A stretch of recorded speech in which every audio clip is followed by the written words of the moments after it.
What's up guys, Houndish here, and today we're jumping in with a bunch of Destiny 2 news and updates. And today will actually be a fairly lively one for reveals for the final shape. Bungie are also going to talk about some weapon changes. That will be dropping later on, so as always I'll be sure to keep you posted, but Bungie talk about a few items as we head towards the end of this season. They also speak about progression changes going into the final shape, and some progression systems that'll impact our prep for the expansion. On top of that though, we'll talk about some of the content this week, additional updates and changes from Bungie, and we get a bit of an indication as to some elements of the Echoes episode. Plus, one of the key community managers for Destiny 2 is moving on to a different role inside of the studio, and so we'll touch on everything in the video, guys. As always, I hope you find this one useful, but without further delay, let's get into it. Firstly, Bungie referenced the Making the Rounds triumph, and they say, while all of the information directly related to Brave Weapon quests is now available, the Making the Rounds triumph is not able to be completed yet, and players will be directed to speak to Shaxx during the last week of Into the Light. So if you've been wondering about that one, it will drop in the very final week at the end of the month. Otherwise though, something else to keep in mind for this week, and Bungie have announced that Trials of Osiris will return on Friday, and in the last 3 weeks of the season, it'll feature the new maps from the map pack. So on Friday we'll get Eventide Labs, and let us know if you're looking forward to jumping into Trials on the new maps this week. In other news though, related to the final shape, the Destiny 2 team said, in the final shape we're introducing the ritual Pathfinder, which is a new rewards path that'll replace Vanguard, Crucible and Gambit bounties and their weekly vendor challenge. And while the Pathfinder will replace bounties at these vendors, they'll remain unchanged at others. So we'll have more info to share on Pathfinder in the next couple of weeks, but we wanted to give a heads up so everyone preparing for the final shape can prioritize how they spend their time. And importantly, any ritual bounties held when the final shape releases on June 4th will be abandoned, so it absolutely won't be worth holding on to ritual bounties. That will at the very least affect Vanguard, Crucible and Gambit bounties, but it's also possible that it will affect any season bounties as well. Hopefully we'll get more direct clarification about that, but in relation to Pathfinder, Bungie had said in final shape, we've got plans to replace some bounties with a more rewarding and engaging system tentatively called Pathfinder. They also confirmed that it will debut on the new destination vendor for final shape, and we get a visual preview of an earlier work in progress version of what Pathfinder will actually look like. So not only will this affect the final shape vendor, but obviously will be rolled into the ritual playlist vendors as well. And there was speculation in the comments related to this as to which bounties may still be worth holding on to. And so far as we know, things that definitely aren't referenced as ritual bounties include Hawthorne's clan bounties, things like the Europa weekly bounties, Cosmodrome, Nightmare bounties from the Lectern on the Moon, as well as the Eris ones, and then some of the Starhorse, Neomuna weekly bounties and Dreaming City bounties should, as far as we know, still remain after the final shape drops, although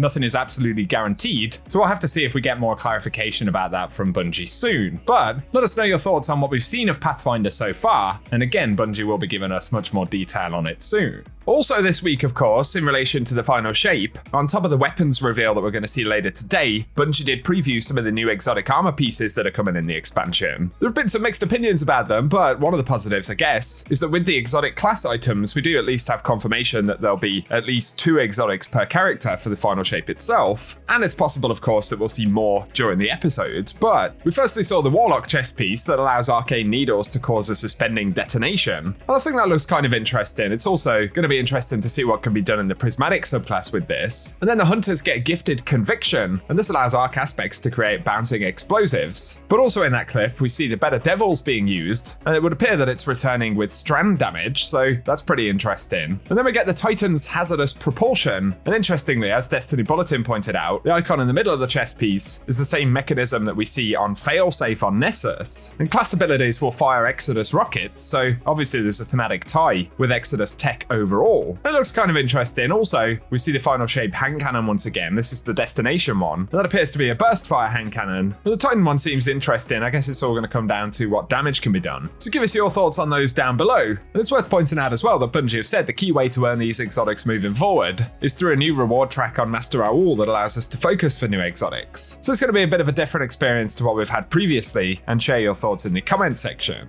A final couple of things to mention right here though, Destiny Bulletin shared that it looks like we have the icon for episode 1, which will be called Echoes, and that's launching on the second week of the Final Shape expansion. I believe this icon was actually spotted in a seasonal challenge that popped up in some of the gameplay for Final Shape. So it seems fairly likely that it will be for Echoes, and we also know from the other artwork provided for that episode that it looks to be a Vex-themed one, so gonna be very interesting to see that when we finally get to it. The only other final mention though is from Cosmo at Bungie, and of course Cosmo's been a community manager for Destiny 2 pretty much forever, but he said, you may have noticed we had a position on our career page recently for a Marathon Principal Community Manager, and I'm excited to share that over the next few months I'm going to be transitioning into that new role to help set up Marathon for success in the future. And since early development for Marathon, I've been eager to have an opportunity to support the project and kept an eye out for a good fit, and has subsequently landed this promotion, but it means they'll need to hire a replacement for Destiny 2, and it says they've opened up that role in the past few days, but rest assured I'm not going anywhere, and I'm grateful to be part of launching what is an all-time great Destiny 2 expansion in the Final Shape, and I'll be there supporting the team, making sure that both Final Shape has an excellent launch, and that we hire and ramp up the next communications manager on the Destiny 2 team. And so more change inside of the studio there as Bungie sort of work towards Marathon. Obviously Cosmo's been filling that communications and community role, where there's a bunch of connectivity on the PR side of Destiny 2, and he's going to essentially be doing the same thing but on the Marathon side. So obviously big congrats to Cosmo for that. Obviously some teams will be moved around a bit when the Final Shape is dropped, so it's likely that we'll see more of this, but it's worth reiterating, at least based on what Bungie have said, that they do continue to support Destiny 2. We'll move into an episodic cadence, and beyond that we're not 100% clear on how Bungie will deliver content, but certainly for the next year or two, Destiny will be a fully supported title, and it's going to be an important moneymaker for Bungie on the road to Marathon. Obviously a lot of stuff will hinge on how the Final Shape performs, but give us your thoughts about it down below, and for today guys, that's what we have to speak about. So as always, I hope you found the video interesting, and if you have, a rating really does help us out, plus give us any of your thoughts on what we've touched on in the comment section. For today though, I thoroughly appreciate you all tuning in, and whatever you get up to, I hope you have an awesome day.